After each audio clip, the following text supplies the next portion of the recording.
Hello everyone. Today is Tuesday, December 21st, 2021. Uganda-DRC claimed 35 rebels held in fighting. This is taken from the Voice of America.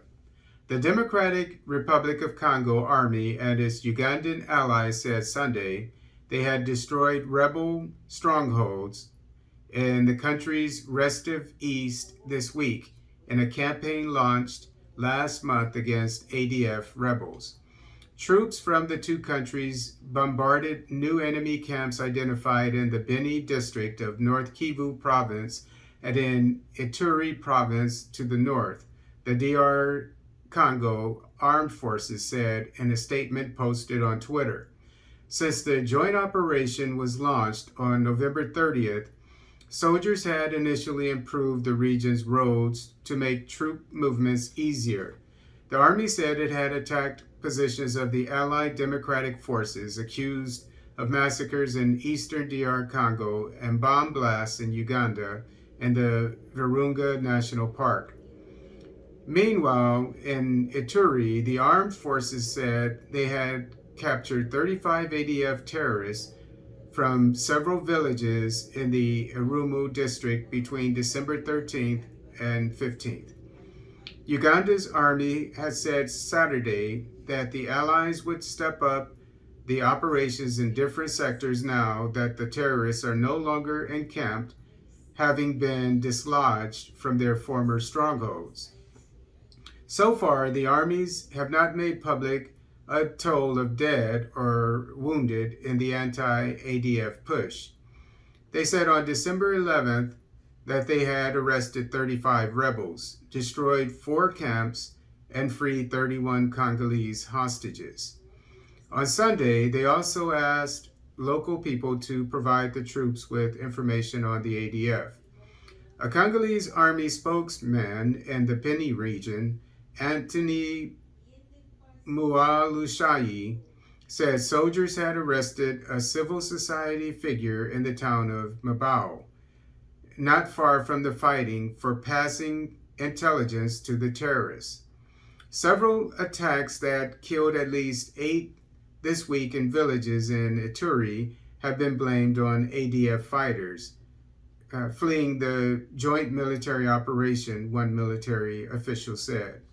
The ADF was historically a Ugandan rebel coalition whose biggest group comprised Muslims opposed to Ugandan President Yoweri Museveni, but it established itself in eastern DRC in 1995, becoming the deadliest of scores of outlawed forces in the troubled region. It has been blamed for the killings of thousands of civilians over the past decade in the DRC, as well as for bombings in Uganda. I recently reported that there's a DRC politician who is hooting and hollering about the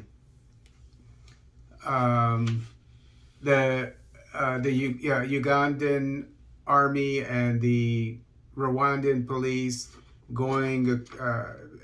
collaborating with the DRC military, saying that it was encroaching on the DRC sovereignty.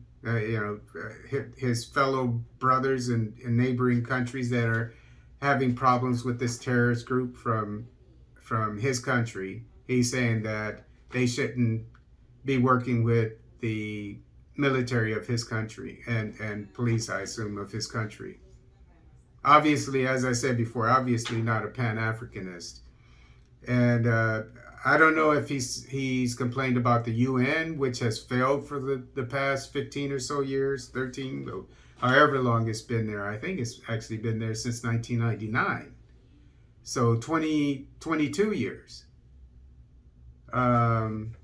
The UN has failed. So I don't know if he's complained about this, but he claims that he's going to make an official statement about it at the end of the year, and we'll be waiting for what he has to say about this and say about the positive developments in the region regarding the joint operation offensive of the Ugandan military and the DRC military.